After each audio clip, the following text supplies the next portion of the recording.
அறிவியல் பூர்வமாக ஆராய்ச்சியாளர்கள் சொல்கிறது ஒன்று தான். பெரும்பாலும் காற்றில் இருக்க மாசுகளை அகற்றணும்னு நினச்சா நம்ம நிறைய செடி நடணும், மரம் நடணும் அப்படிங்கிறது தான். எல்லா செடியும் மரமும் அந்த பணியை சீராக செஞ்சாலும் அதில் ஒரு குறிப்பிட்ட சில மரங்கள் மட்டுமே அதிக அளவு காற்றில் உள்ள carbon monoxide, carbon di oxide போன்ற நச்சுத்தன்மை வாய்ந்த விஷ வாயுக்களை தன்னகத்தை ஈர்த்து கொள்ளும் அப்படிங்கிறது. அதில் மிகவும் குறிப்பிடத்தகுந்த இடத்தை பெறுவது இந்த மாமரம் அப்படின்னு குறிப்பிடுறாங்க.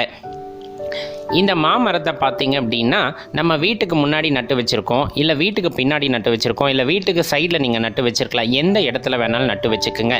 பெரும்பாலும் காற்றின் திசைக்கு ஏற்ப இந்த மாமரத்தை நம்ம வீட்டுக்கிட்ட நட்டு வச்சுருக்கோம் அப்படிங்கும்போது அந்த காற்றில் உள்ள அந்த மாசுகளை எல்லாத்தையுமே தன்னகத்தை ஈர்த்து கொள்ளக்கூடிய ஆற்றல் இந்த மாமரத்துக்கு உண்டு.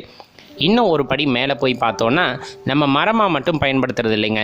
பெரும்பாலும் ஏதாச்சும் நல்ல விஷயங்கள் அப்படின்ட்டு வீட்டில் நடக்குது அப்படின்னா முதல்ல நம்ம பண்ணுறது இந்த மாவிலை தோரணம் கட்டுறது.